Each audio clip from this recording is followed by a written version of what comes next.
In today's video, I'm going to teach you how to remove grid from layout view in AutoCAD.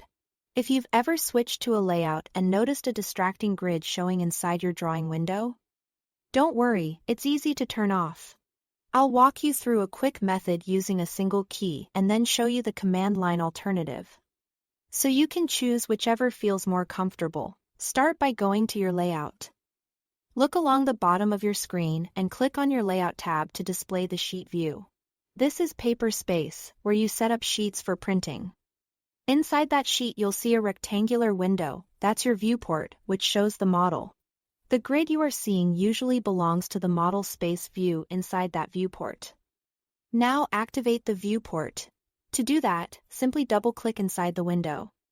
You'll know it's active when your crosshairs move inside the view and the viewport border looks highlighted.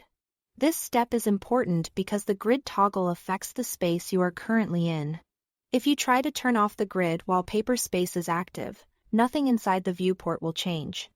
With the viewport active, press the F7 key on your keyboard. F7 toggles the grid on and off for the current view. One tap should make the grid disappear immediately. If you still see it, double-check that you are clicked inside the viewport and try F7 again. Remember, F7 is a toggle, so pressing it again would bring the grid back, if you ever need it for reference. Once the grid is off, return to paper space by double-clicking anywhere outside the viewport. This switches focus back to the sheet so you can continue arranging your title blocks, annotations, or plotting settings. Your model view inside the viewport should now be clean and grid-free, exactly how you'd want it to appear in a plotted sheet. If you prefer using commands instead of function keys, T here is an alternative.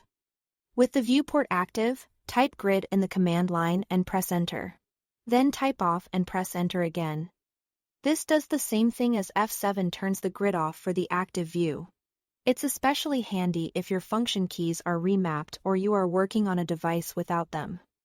That's all there is to it. Thanks for watching.